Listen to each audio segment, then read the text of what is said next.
and enable. Hi, I'm Celeste Hudson, And I'm Kevin E. Smith. and together we're two vets, one mic. And today we have Joanna Maramba on us to discuss, some challenges she's gone through in her life, some mental health issues, awesome new book she has out there. And Joanna's still active duty, but she also wants to talk about, now she knows there's options once she's hit 20 years in the military. So, Joanna, can you go ahead and introduce yourself? Yeah, so my name is Joanna Maramba. I am currently stationed at Dover Air Force Base in Delaware. I had just recently reached 20 years on 17 August. Um, and I've been in since 2004, straight out of high school. And I'm just here to kind of share my story and help others. Thank you. So I'll let So I Kevin want to talk lead it about off. how we first met Joanna. Uh, we were stationed together at Dyess Air Force Base way back in the day. And I just want to tell a funny story. Before Celeste got there, Joanna had her own office. Uh, Uh-oh, then I came in, she yeah. was doing what we call ADDP. But She had her we had to talk own about her office. rank. As a senior airman, she hmm had her own office, right? So she came in there running the place. And Celeste got there and was like, what do we have going on here? And it was funny because I think we were all so used to it that we didn't even think anything of it. Celeste, do you want to tell your side of the story before you came in a wreck shop? I came in and Joanna, it's funny because yeah, I did that, but Joanna was the first and only one that like took me under her wing. Now, yes, she was lower ranking than me, but when I got there, nobody wanted me there because somebody that worked there lost their job because of me, even though it wasn't my fault.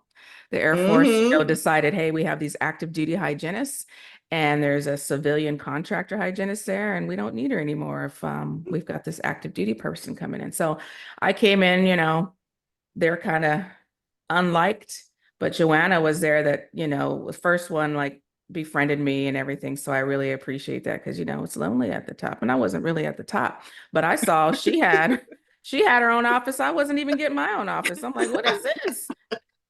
Is this how we do stuff here? Yeah. But thank you, Joanna. That was nice of you. And then Kebony, she came along afterwards. Yeah, I came along way, way after, but I just want to put that out there before we get into it with Joanna that we thought that Celeste got step promoted. Yeah, because I We went to thought hygiene that she did school. not earn anything. Those were the lies we were being fed by senior leadership. I just want to put that out there. So yes, we were like, she's coming in here, didn't even have to test and yeah. So yeah, Yeah, And actually not sure. looking, yeah, actually looking back at that moment, it like the person I am now, I didn't realize how much influence I had on others because I was literally working my magic. I had a talk within the group going, "Hey, Celeste is cool, just give it some time." And they're like, "We don't know. We don't know about her." So I mean, so I gotta thank Celeste for that because I didn't realize I could influence people would Yes, you can. just by being you. Yep. But anyway, what you got next, Kevin? Yeah, so tell us about a little bit about why you joined the Air Force, um, and just give us a quick. I want you to talk about like some of the special duty things that you did, which were awesome. Some of the deployments that you went on, but first start at what made you join. So I joined back in 2004. Actually, back in the day, they had a delayed entry program. So I technically joined when I was sophomore year in high school. I was one where I didn't feel like I was smart enough in school. I was a jock. I played basketball. I played sports. I just I just couldn't comprehend. Like I just couldn't get school at all. So I didn't want to do the work with having to study for the SATs and be stressed out about it. So my cousins were already in, they were about 2, 3 years ahead of me. And my family, the bloodline, like with the Maramba family, a lot of them were in the army in the Philippines. So my grandmother, before she had left to the Philippines, and that was my sophomore year, she had told me, the one thing my your grandfather and your grandmother would want for us, for you guys, is for our grandkids to go into the military. But they said Air Force. They didn't say Army at all. So and I didn't think about that until later on in 2014 when my grandmother had passed. So that's when I realized what my purpose was, but I'll talk more about that later on. So I kind of just, when I joined, it was like, no kidding. I had my boxes checked. I said, let's see if I could pass the, can I pass what's that test? The AF, ASVAB? ASVAB. Oh my Yeah, Yeah. so I was thinking of something else, but yeah, I want to make sure I pass the ASVAB. And from there, I told my recruiter right away, I said, hey, I'm not going in unless I'm in dental and medical, and then we'll see where it goes. Because like I said, I didn't feel like I was that smart when it comes to engineering. My scores were very high in admin and everything like that. So I got the job that I wanted. So by the end of sophomore year, I already knew my date. They told me 17 August, you're gonna go into you could go to basic. In October, you got your class date for dental. So then I was like, cool, like everybody's stressing out about it. And then when ended up graduating in 2004, it was the same day I turned 18. And at that moment, honestly, I'm glad I didn't back out. I remember I got scared. I was like, can I really do this? I wasn't very confident in myself. So I called my recruiter. I said, hey, can I just like not go in August and just wait? And he said, no. He said, if you wait, the likelihood of you going, he said, I see it. People get in trouble. They won't go in. And honestly, you may not have your job. So kind of like how I've always been growing up in my childhood and even the early years of my military, I kind of just shut up in color. I kind of like did like, okay, let me just do this. And yeah, so I was like, I didn't know what was going to happen. I never asked anything about BMT. That was kind of like how I am. I don't like hearing things because I psych myself out. So I kind of went through and so that's how it started when I went in. And I kind of was escaping from home, I'll be honest with you. My father wasn't in my life. He was a gambler and an alcoholic. That's all I know of him. The only thing I knew was that he served in the army, supposedly. But the last time I ever saw him was when I was 4 years old. So my mom was a single parent of four, and that's kind of what pushed me to go in. Out of my siblings, I'm the only one who my mom felt like, teaching us like, okay, do the dishes, all this stuff. I was the only one who actually followed rules, and she said I'll be perfect for the military. So I made a sacrifice for my family, and I didn't realize that till now. So then, I go to my career. I started off I thought I was going to do the tour of Texas. For some reason, the military kind of kept me in Texas. So my first base was Randolph. I was there about a year, and I was away from home. So I was kind of like, I was lost. I was battling with my mom because then I met my boyfriend at the time. I met him in basic training, but I didn't know it. Oh, Basic training I loves. didn't, I didn't know he was in my brother flight until we went to the same tech school. We went to Shepherd. So like a month into being at Shepherd, I remember I met him, and then we realized like, it's crazy. I'll look at pictures my mom has, and he's literally there in my brother flight. Weird. So it's kind of like one of those things. It wasn't a tech school. It was a tech school love. It wasn't a tech school marriage, but it happened at Randolph though. Like he ended up getting stationed at Dias. I was at Randolph, and that's how I left Randolph like within a year. We ended up getting married, got that joint spouse. I went to Dias, and that's how I met Kevin. So then it was challenging that first year because I was battling with, new life in the military, being away from home. And then my mom, that was the first time especially in the Filipino culture, you don't talk back. You follow the rules. You listen to you're what they call obedient. So being obedient is you just listen and you do what they tell you to do, no matter how old you are. So I remember the first phone call I called her. I was like, hey mom, I'm getting married. She didn't even know the guy. She didn't even meet him. And I felt like that was a stance at 18 years old. Like, okay, my mom can't tell me what to do.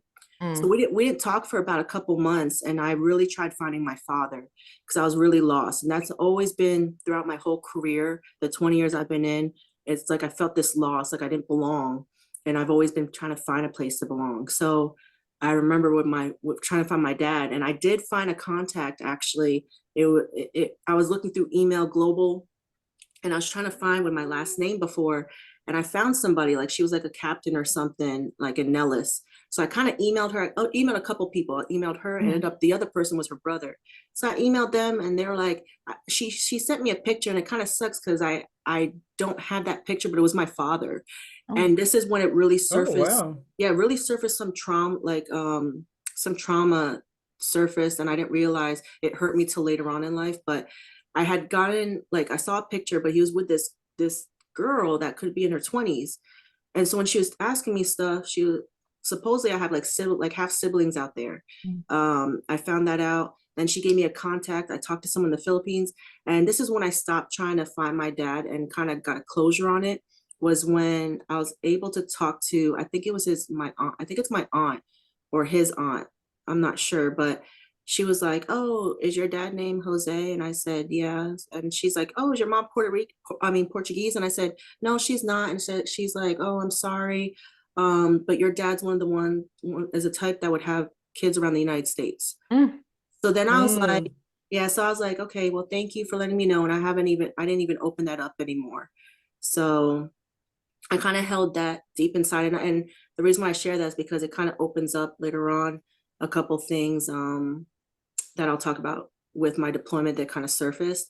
But so moving forward, a couple things that I did in my military, like I excelled a lot.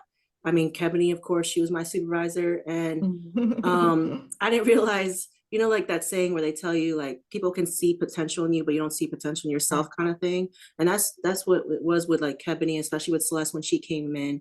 But like again, I keep repeating that word obedient because back then, earlier in my career, everyone could say, man, she was hot shit. She did everything. Whatever we told her to do, she did it. She did it well. But it was that obedient Mhm. because that's all I knew how to do. Like I am great when I'm told what to do and exactly how to do it. And then from there, I kind of make it my own.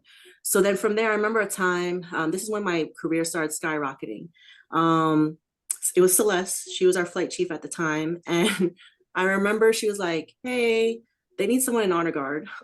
And it was, I Honor remember guard. I was a staff sergeant at the time. And and I was like, in my head, man, like people didn't know what I was feeling inside. Like I held it everything in because I wasn't very confident in myself. I didn't know I could do it. Um, until I learned about the 5 love languages, I didn't even know I was big on words of affirmation. So with me, I always seek approval and validation from others. So that's how I would make up my decisions. So when she told me, hey, we had honor guard for you, I was like, do I really want to do it? But then I had no choice. So that actually helped me a lot. That was the first step because then when I did honor guard, that was actually the most rewarding time for me that I could give back because dental barely deploys. So that was my first time to give back to the community. And actually I kind of found me through others. And that was actually the first time I had gone like NCO of the year. And from there, that was a milestone because later, I think it was about a year later, there was the Air Force had rolled out the special duty um, where they kind of force you to do it. So I They were just remember, picking people, right? You just yes, got an email or something. Hey, you're yes, this. yes. I always talked about this because I remember, Kebony, you had spoken. I think it was you who had spoken to me and said, "Hey, we had another member there where she was supposed to deploy, and you had came to me saying, hey, you may have to deploy because this person may be picked up for. We had to put her name up for MTI duty." So I was like, so it was right there in the morning. I remember it was 8 o'clock in the morning, and I was running the front desk, and I was like, okay, like I guess I'll do it. Next thing you know, I'm covering front desk, and no lie, I get this email going, congratulations, you've been selected as military training leader. I was like, what? I'm so confused. Like, I what's remember going that. We were on? all like, Yes. So I went to Celeste, Right. and Celeste was like, what? And even the wing didn't know about it. Like I was the first round pick. Like I remember the wing didn't even have their stuff. They didn't even have my name. It was supposed to come from them from the top mhm. down. Um, So I remember when my name happened, I told Celeste, like, do I have to do this? And I think I was at my 12-year mark, because from there I had to make a choice, because if I did do the job, if I didn't take it, I would have to be forced separated. Like, they wouldn't let me re-enlist. And then two, so then I ended up extending. When I made that decision, I said, you know what, I'm going to extend. At that time was when I was in a relationship, and I didn't realize it back then until now that it was a very toxic one. And again, I let my patterns with, with my trauma interfering with my relationships, I kind of let the person who I'm with dictate how I would do things. So I didn't want to take up the job. It wasn't for me first. It was like, oh, this relationship might be over. Like, I'm scared to leave this person. But then when Celeste kind of talked to me, Kebony talked to me, and I was like, you know what? I have to do this. I had nothing going for me. I'm not even finished with school. I wasn't even really doing school. I was just working. So I knew that would be the bad choice, the wrong one. So I ended up doing it. And actually, it unlocked something in me being in special duty. I ended up being with security forces for about 2.5 years at Lackland. And they're the ones who accepted me. Like, that's the first time I actually felt like I belonged in the military. It's their brotherhood, sisterhood, that it's unmatched. And they accepted me from the beginning. And it's kind of funny too, because I remember one of the instructors, she was new. We were tied, like, there was an MTL tie with a team and instructors. I remember I had two teams of 100 each. My team was team 5. And one of the instructors was like, she thought I was security forces. Like, she told everybody else, like, that's how I got the buy-in. They're like, no, she's shit hot. You're going to like her. Cause it's the way I ran, I was the MTL lead, MTL PTL leader in the morning. So I would yell and everything. And it's kind of crazy, because people who, like, you guys know me, they're like, what did she yell? Because I'm very quiet and I'm very shy. Yeah, I remember that. So then next, I remember the first time I put on my uniform, because I always had the PT gear on, and they saw my medical badge. I remember they chewed me out. They're like, what the hell, Maramba? Why do you have that medical badge on? Where's your missile badge? Where's your, like, what are you doing? And I said, what are you talking about? They're like, I know you're joking with us. And I said, no, I'm dental. Of all things, because security forces don't accept anybody but their own. So it was kind of nice when that happened. So right there, I found like this confidence, because I felt like it was a game. It was at first, but at the time I was also I was very heartbroken, because honestly, when I look back on my time as an MTL, I would not change anything, but I would do it again, because I would do things differently, in the way with connecting with the troops and everything like that. Because during that time I was very heartbroken, so I kind of projected some of my anger. I did have anger issues that I didn't even manage or deal with. So there was borderline where I could have, but I knew the rules. I said I could have gotten in trouble just because of how I was too aggressive with my tone and how I approached things. But no matter what, I always owned up to it. Like, when I talked to my commanders and stuff, because they always had to question, like, hey, we got this kind of survey on you and it wasn't looking good. What happened? So then from there, that's when my MTL duty kind of ended. I was in BMT for 1.5 years as well. And then I dealt with 13 other AFSCs. So I was that really brought in my my military, like what goes on in the military and the mission, like, it brought in my perspective. So then from there, Celeste ended up coming back to, I met her back in Dunn. Now Lackland was a beast. I'll be honest with you, when I look back in my career, for dental, like they say, if you could survive Lackland, you could survive anywhere. So I kind of use that skills. Now, the reason why I mentioned Lackland, I remember Celeste was our superintendent at the time, and I always had this cycle where I would go through depression, and I just didn't know what was going on with me.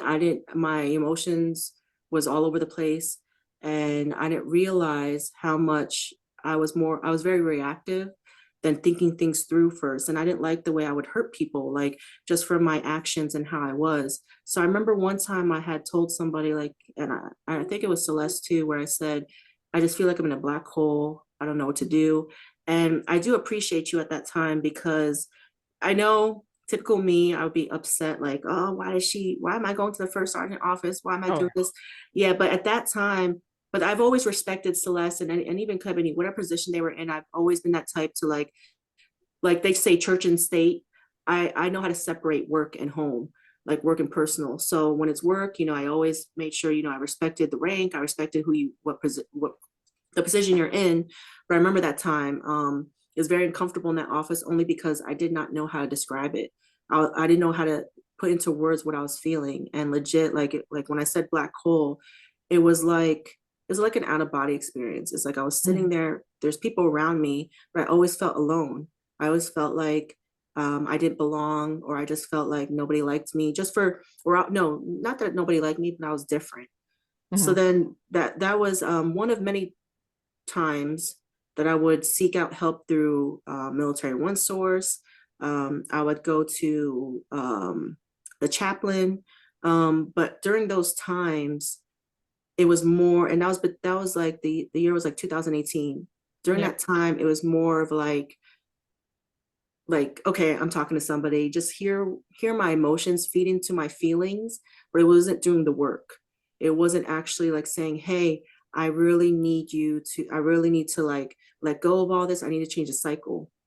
So it went on for a couple years. Like I had finally left in 2018, and thank God I left Texas, because I really had I had my retirement speech ready to do like the tour of Texas, and they just kept me in there. I really thought really thought Texas was going to be my end and all.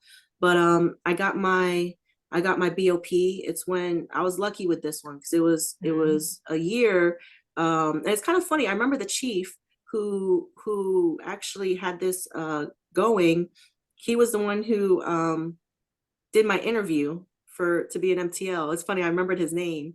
So when I got my BOP to Dover, it was my eighth assignment, my eighth listing that I wanted to go. And I was happy, because I wanted to, at that time is when I wanted to be closer to family. That's when my sister started having, like, she has my two nephews and my niece, and I just wanted to be close to the family and be with them. And I felt, even though I was still broken inside, I was kind of, again, trying to find a home. I was trying to find a home somewhere, or feel like I belong. So then I've been at Dover since then, like in 2020. I was in Dover, and then things started to roll again, like that cycle where I was like again, I revert back when I'm distressed, and or when I'm very stressed out, and to manage things, I'm very good at admin. I'm very good at tasks. You give me a task, I'll put my all in it, I'll do it. But the one thing is I wasn't doing was feeding into me and like my self-care. I didn't even know what self-care was. There was this one person at Dover who kept telling me, like, I was the exec at the time. So that was the next duty I did. I got there, COVID hit, and they're like, hey, we need an exec for the commander. Can you do it? So again, obedient. I said, let me just do it. I was scared. But I really excelled in it. And I remember somebody coming to me and saying, hey Joe, like, you're overworking yourself. Like, I would be there at like 6:30 in the morning. I wouldn't leave on a Friday, maybe at 8 o'clock, because sometimes I just felt like I had to get everything done. That was my mind. I was like, man, I gotta get this done, even though it could wait till tomorrow. Well, then next thing you know, my chief, so I was dual hatted. I ended up being the exec for my group commander, and then I was the exec for my chief. So the next thing you know, I'm at home literally, and I still remember this date. I was at home, I was winding down, and I don't typically drink a lot. You guys know me, I don't really Yeah. drink. I was like, okay, I need a wine. I just need a wind down. So I remember drinking my wine. My chief calls me, and she never calls me after hours. And I'm thinking, okay, did I forget something? She then tells me, hey, are you sitting down? What are you doing? And I'm like, yeah, I'm sitting down, but I'm drinking wine. She's like, okay. It was 9 o'clock at night. Mm. She's like, no kidding. You're gonna deploy tomorrow, and I need you here at 8 o'clock with all your stuff. And I was like, Chief, you're joking. Like, stop. And she's like, no, I'm literally killing. I'm not kidding. There's absolutely nobody. Because I remember looking through the list I gave them for the Mhm. tasker, and everybody was like, everybody's either on profile, they're hurt. And in that moment, I was in shock, but then at the same time, I'm always ready to go. So it was like nothing to me. Like all my stuff is like squared away. Like I was, honestly, when I look back at it, I was the best choice to go. Because there was no complaining. I had all my stuff ready to go. So next thing you know, right when I get off the phone, I'm packing my stuff up, going through the checklist. I mean, we've done this before. I remember at Dias, we always had Yeah. those bag drags. So I knew what I needed Right. and how to be ready. So next thing you know, and I end up getting, you know, I show up at 8 o'clock in the morning, and it's like literally like it's less than 12-hour notice, and like you need to do this. I didn't even know. I knew I was going to go to New Jersey, but I didn't know when I was going to come back or anything. So everything was like little last minute, and I had friends who kind of helped me. They're like, "Don't worry, Joe. What do you need?" I said, "Well, I need more shirts. Can you buy that for me?" So then finally I'm at, you know, with this deployment, it was in support of the Afghan refugees. You know, we had to stage them, we need to help them because, you know, they're, you know, the tragedy that happened over there, and just getting them, you know, from there to another base, and then how, you know, help them out in the States. So pretty much we built a bare base. I remember because I was supposed to deploy. Remember back then when you guys told me, hey, you're going to deploy? I remember going to Silver Flag training. It was in Panama, Florida. And it was kind of like that situation where they taught us, like, hey, if we were going to deploy you and stage you somewhere, how do you make a bare base, like all this land, into operations? So we kind of did that in New Jersey. And that actually changed my life forever. You know, I was in there for a little bit. I was working, I remember I worked 20 days straight, and it started with day one. I was night shift, and it was 7 to 7, and 20 days straight, my feet were hurting. I was doing security, and it was scary at times. I'll be honest with you. There was no, I still remember everything. There was no lights at times. So I had like this little itty bitty flashlight. I, I clicked in, like something in me clicked in like fighter mode.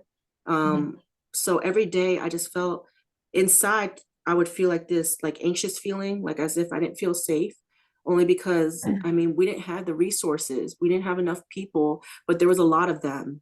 So, and there was tons of kids.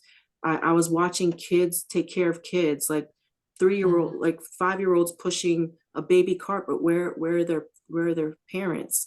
And so Wow. it got really real with me. Like every day, it was sweet. Every day I would go to the compound, like we call them like villages. So I remember they transferred me from village 1 to village 2, and they built 4 of them. So then in village 2, it was nice. The kids were waiting for us.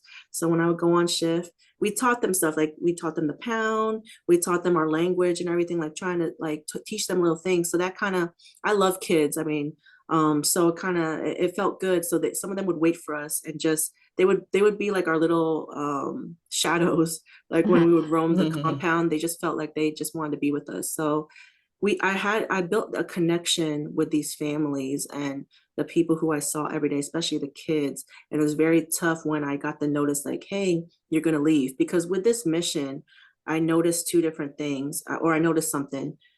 Like when I first told you, one of the reasons I was the best for this mission was because I'm ready to go. But the second I didn't realize was my heart, and how they needed people like myself who would genuinely care for them, because there was people like me who would be like some of my friends didn't get, like, hey, why are those kids with you? They should just take them back to where they belong, like they're like in their building. And I said, no, they're just kids, they're okay. But they needed that care, because some of them lost their parents, some of them lost, Oh, wow. they didn't have nobody. So when I was hearing how people are, and they were saying like certain things, that kind of got to me a little bit. And so emotionally I was there for about 2.5 months or so, and emotionally I had to just like bury it.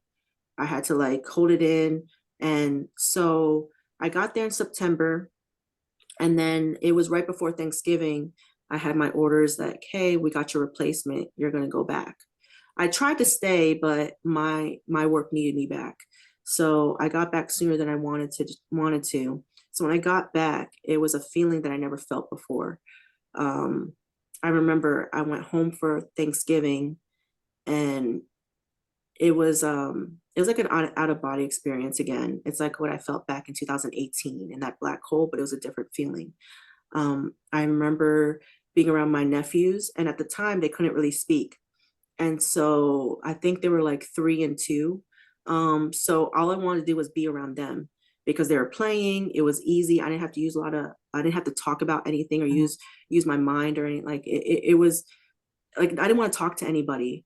So I just wanted to be in the moment. And I forced myself to go home because one, I missed my family. And then it was Thanksgiving. So then when I returned, again, I was still feeling that feeling. But I didn't do anything about it because again, I just went to work. And it's like that saying, I told people, check on your strong people, because I'm a prime example of that. Like, I will bury it. I will wear my game face. But then I reached a moment where I couldn't wear that game face anymore. Something in me was just different. Like, I didn't want to be around friends. And I had a really good friend, like, she's my best friend till this day. She lives in Texas now. She saved my life. And actually her and my sister. So come to find out, her and my sister were both pregnant at the same time. And I'm finally a girl aunt. Like, my sister finally had my niece, and then my best friend, she had a girl as well. And so when they were really caring for me a lot, that's why I feel so connected to their girls, because I felt like because of them, I'm here today. My friend, when she was pregnant, she was worried about me all the time. And I remember the step I took where I went to mental health on base. Like, I really needed to get that help, and because I didn't know what was going on. And I did have something that crossed my mind. I did have the words that was like, would anybody care if I wasn't here? So once that crossed my mind, I had told my friend, she's like, Joe, you need to go to mental health. And so I took the first step. Man, I was crying. Like, I couldn't even fill out the stuff. I was mad. I was agitated at first, actually, at the front desk, because I had an appointment scheduled, but then the person was kind of rude to me, and I almost walked out. I did. I literally walked out. And then my friend, she came down to me. She sat there with me. She's like, no. She's like, what's wrong? And I said, I can't explain it. I don't know what's wrong. So then I ended up doing it's called the PHP and IOP program. So it's the partial hospitalization program and intensive program. And it was off base. So I kind of did an alternate duty location where it was in January. I did it in January till like about, I believe I went back to work in like April, like, or first week of April. So this is where it was very pivotal in my life, where I just needed to, I wanted to break the cycle. It's the first time where I really truly emerged in getting the mental health that I needed, and really dig deep in me on what was going on. And what it tied to was the mission. Being around all those kids really unlocked stuff with my childhood. It made me realize like how I felt like a kid at 4 years old. I shouldn't know what it feels like to feel shame or feel like the emotions of you know of because I was bullied. My hands would sweat and stuff. And I remember kids didn't want to be my friends. So I always felt this shame, or I was always different or black sheep than my siblings. So I saw that with those kids. And I was like, it really, the inner child in me just really was broken and hurt. And I didn't realize it till then. So then I did the work. I ended up doing the work. And after I was done with the program, I started opening up about my story, and I really wanted to help others, and to show them that, hey, no matter what you go through, you can get through this. So then I remember the worst fear when you're in mental health is when you find a therapist, and then it's like a breakup almost. Because again, I found out that I was dealing with, I have deep rooted rejection and abandonment issues due to my father not being in my life, and then everything that's happened in my childhood. So I was locked in with someone on base. She's really cool, and I don't open up easily. I have to feel the vibe. So when I opened up to her, I was like, cool, and I was excited to see her. Next thing you know, when I went to go see her, they tell me she doesn't work there anymore. And I was heartbroken. Like, I was like, what? I said, how am I going to continue to be better? Or what, I don't even want to do this no more. But then I told myself, nope, this is different than the past. Give it a chance. Because they say when you find your therapist, it's like dating. You find somebody, if you don't mesh with them, it's okay to tell them, hey, we're not good with each other. I'm going to find someone else. So one of my criteria is they told me they gave me a referral for off base. and they told me, hey, go on Psychology Today or something like .com or something, and I had to put Dover. And one of my two criterias for what I'm looking for in a therapist was, one, I wanted a woman of color because I feel like she would understand more of what I'm going through and being a minority as well. Two is a woman in their faith. So thankfully, I was looking through on my own. My number one choice was actually the therapist I ended up being locked in with, and I had a second one. So the second one was about the same, like what I wanted, but then they never reached back out to me, and I was like, dang, like I'm getting rejected, like abandonment, that was circling in. But I'm thankful that my first choice was the one who really I needed to be with and I wanted. Like, she was a woman of color, and she's spiritual, and she understands the faith side of it. So yeah, so I was there with her for about 6 months. She had reached out to me, and then next thing you know, like you guys talked about with the book, she had asked me, would I like to be part of a project that they're doing, and they've been doing it with people within, like she talks to about their traumas. And so the book is the trauma, like this one is Trauma Has No Color, Passing the Torch, and it's on Amazon. I could give you guys the link, and people Please, can so we can read. post it. Yes, people can read it. But when my chapter 3, I have titled it, let me see, I remember it's been a while, I haven't read it in a while. I read it here and Well, there. I read it. It was good Yes, too. I read it time to time when I need to remind myself of like what I'm grateful for. But the title of my chapter is All Great Things Take Time. So in this book, it just talks about, kind of like what I went through when I was a child. And I outlined 3 traumas in my life that were big. I wanted to show people kind of like how it evolved, how it involves, like, whatever you're going through, whatever you went through as a child, it will keep following you throughout your lifetime if you do not deal with it. So, and then the passing the torch is literally telling others, like, hey, you may be going through some real stuff, like no matter how big or small it is, but you can get through it. So this was freeing for me. I didn't know at first if I was going to use my real name. I was battling with it because she told me you could use an alias. But after I wrote the chapter and I was done with it, I was like, why won't I use my name? The only thing that I haven't yet is really shared it with my family yet. That's a big thing to me. My military family I have, but not my own family, because I'm not sure if my mom's ready yet, because I don't think she'll see the importance that it is it's my story, it's my narrative. It's my truth of what happened, but it doesn't mean I'm attacking her. I hope when she's ready that she sees that really this chapter will show how much love I have for her. Because every time I keep reading it, I realize that was my fear, seeing how she would feel about it. But to be honest, it's to help people, because all the proceeds, it goes to families that were affected by loved ones who died by suicide, who deal with depression, and even funeral costs for those, and also to those who can't seek the help.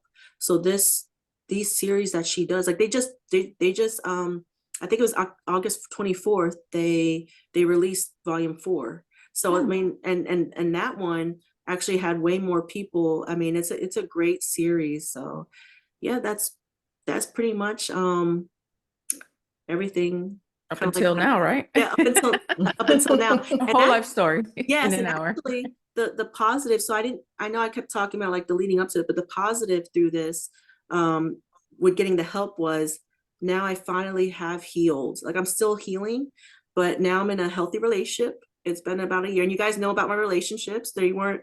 I realized they weren't the best. There, I dealt with narcissistic boys. I used to call them men, but no, they're boys. I've dealt with emotional attacks towards me. The stuff, and I don't mind sharing this. Like, because as women, we're here to uplift each other and encourage and support. I mean, with me, the difference between relationships today than in the past. In the past, I always thought I had to be submissive and for the man. Like I always thought like I had to be obedient, do exactly what I'm told, and that's what will keep the relationship. When I had someone cheat on me and break my heart, that's when I was like, wait, what am I doing? And I still was, and Celeste knows this. I was still trying to be with them. I was still, because I did not find that love for myself. I didn't find that confidence until I healed, and then I wrote this chapter. Because since this chapter, I met the, I truly feel it's the one God has made for me. He's very patient with me and very understanding. And he read my chapter, and he actually was there with me to support me when it was released. But he's the one who's made me feel so safe in my relation and with my feelings. Anytime, because I do that cycle where I'm like, I'm sorry, because I'm still dealing with my traumas in the past, but he'll be like, babe, why are you saying sorry? He's like, no, it's okay. And there's times where I feel like I'm crazy, but he really, like, I feel the difference with what I know love is today than what I thought love was. So that's kind of, that's the plus side of it, is that it led to this. And then now I'm 20 years in. I never thought I could reach 20. I'll be honest with you. I thought it was always going to be an uphill battle, but now I just realized the goal was always to make 20. So I'm just glad now that, speaking of that, I kind of, I kind of got lost a little bit in May, because that's when, promotion is very, very rough when it comes out. It's like, are you going to make it? Are you not? And I was in the flight chief position for about a year, and it was very, very challenging. It's a lot of growth that I had within me that I had to do. Luckily, I had great mentors like Kebony and Celeste that I reached out when I just felt alone, and I was like, man, what do I do? But I was also battling with being this new version of myself. So with me, I was very healthy in my mindset and my heart, but then putting that with my military life, it got really hard. So then I find out, results came out. Yes, I missed it by 0.5. And that, Oh my gosh. that Always the point, worst. but I always say this, the negative was me missing about 0.5, but I was 60 points off last year.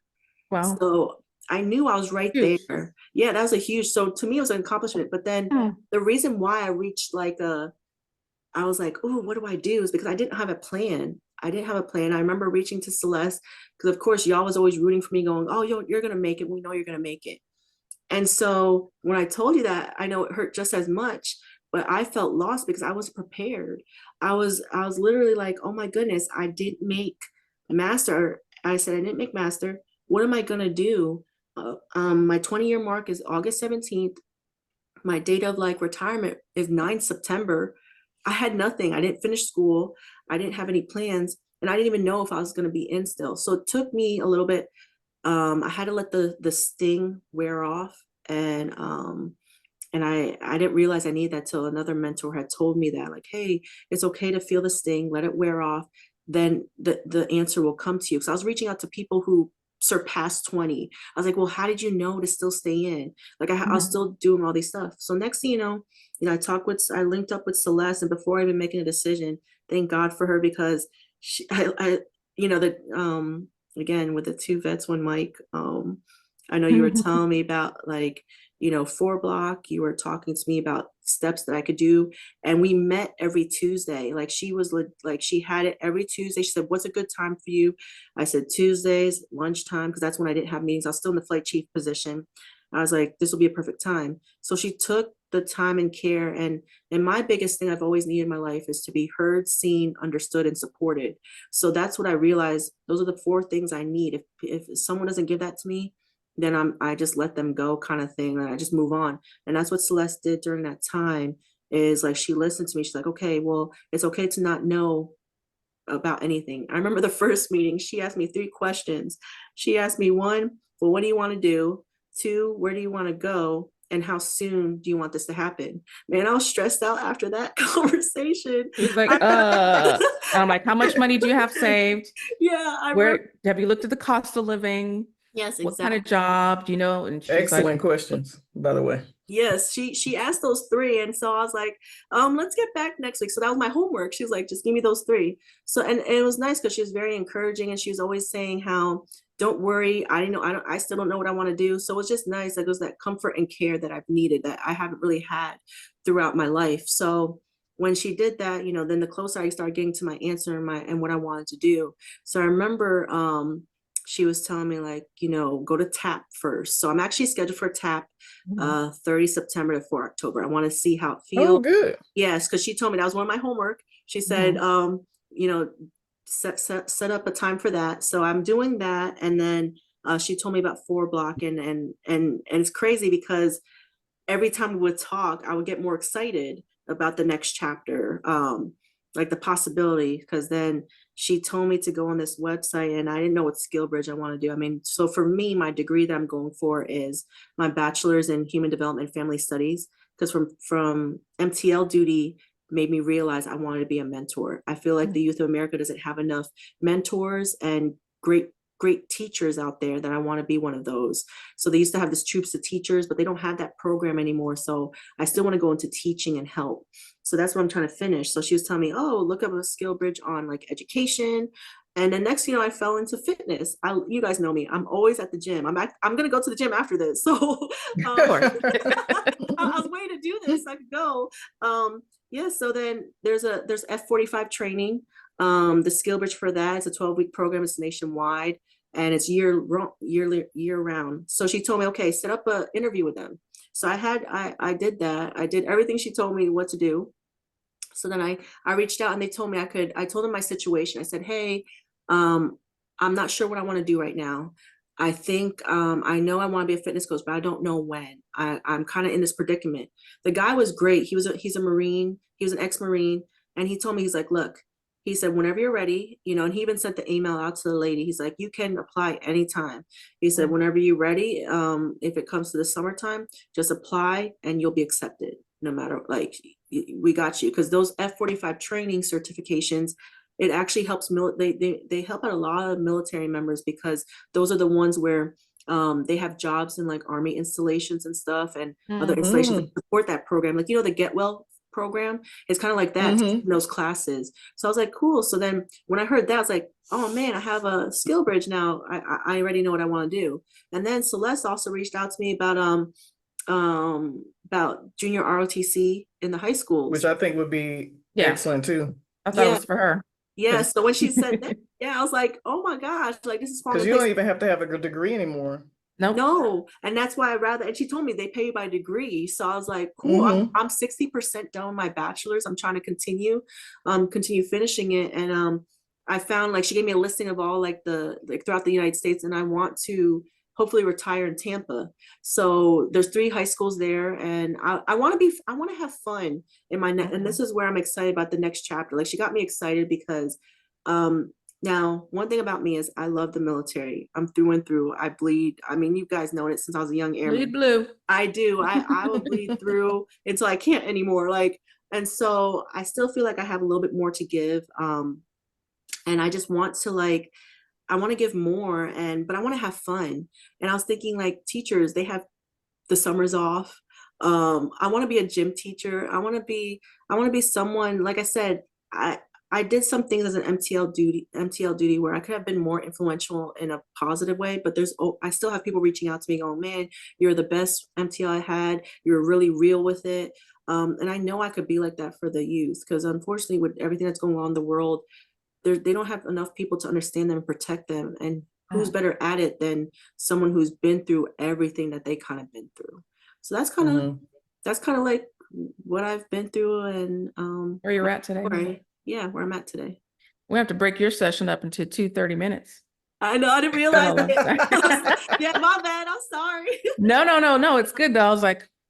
I'm thinking here, I was like, oh, we can do 2. I always think about the ahead, like, oh, we can break this up into 2 sessions and highlight certain things when we do the previews, you know?